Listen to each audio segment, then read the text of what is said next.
Hello, all you martial artists at heart. Martial artists, not quite at heart, maybe martial artists at spleen. I'm not sure. Martial artists at spleen? Sure. And a special hello to all you cross-dressing Amish soccer moms. You know who you are. Now you may notice in any belt system, as you advance in belts, they seem to go from lighter to darker. They almost always start out at white, they almost always end up at black. So they go from very light to very dark. They may go through orange, then green, then purple, then brown, maybe to black. Rumor has it the reason our belt systems go from light to dark are because Asians aren't very good at laundry. It's kind of a surprise, isn't it? Because Chinese, I thought, were kind of famous for laundries. I don't know, maybe that's a stereotype. You know, because I don't know any actual Chinese launderers per se.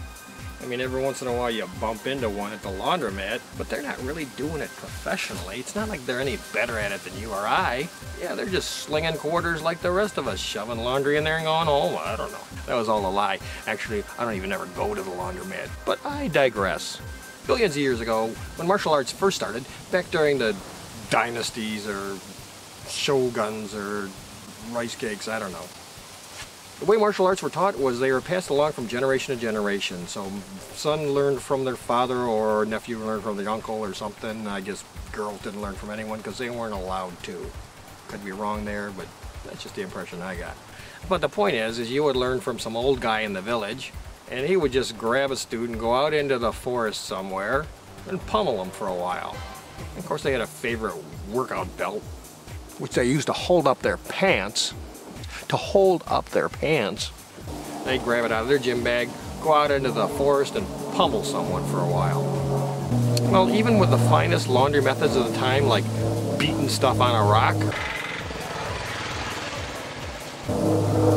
they weren't able to get all that dirt out. So what happened was the person who had been working out the longest had the dirtiest, nastiest belt.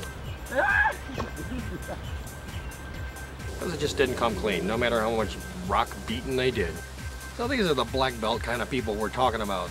Guys that would just go out into the forest, pummel people, get their belt dirty, then go out into the river, pound it on a rock, and it would still be dirty. So you knew they were good. So we kind of adopted that system, which is, you know, it's a pretty good system.